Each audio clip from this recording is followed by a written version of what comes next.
तुमच्या समस्या आणि कधी त्यांच्या संदर्भात त्यांचं काम पडलं का कधी? हो, भरपूर वेळा. काय सांगा ना आम्हाला जरा प्रेक्षक. म्हणजे आज इथं काही प्रॉब्लेम आला तर मी लगेच त्यांना फोन करते, तर दुसऱ्या सेकंदात जरी ते बिझी असते तरी परत फोन करणार, काय प्रॉब्लेम आहे, काय झालं सांग. फोन करते नाही त्याला परत करा का? मैत्रीण आहेत का तुमचं?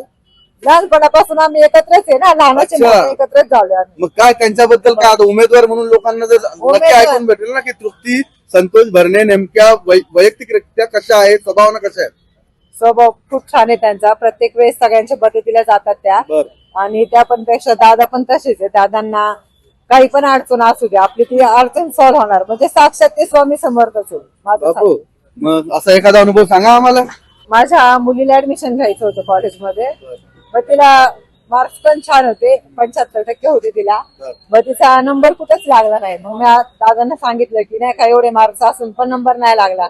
मला म्हणले कुठल्या कॉलेजला ऍडमिशन घ्यायचं, म्हटलं असं असं कॉलेज पाहिजे मला. तर म्हणले ठीक आहे, माझ्याकडे पेपर आणून दे, बघतो मी. पेपर आणून दिले, मुलाला पाठवलं, सगळे पेपर घेऊन ते 4-5 कॉलेजमध्ये फिरले. मग 2-3 दिवसांनी ते स्वतः फिरले. मग त्यांनी मला 2-3 दिवसांनी कॉलेजवाल्यांनीच फोन केला, जिथे मी कल्पना नव्हती फिरून झाले.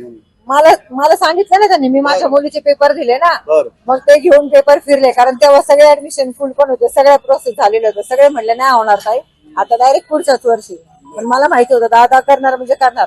मी ज्या कॉलेजमध्ये 15 दिवस फिरत होते ना, त्यांनी मला स्वतःहून फोन केला, ताई तुमचं ऍडमिशन झाले, तुम्ही या. मला माहितीये म्हणजे कुठले पण असं अडचण असू दे, माझीच नाही कोणाची पण, अख्ख्या खर्डीमध्ये सगळ्यांच्या मदतीला दादा जातात. त्यांचा हा स्वभाव खूप छान आहे.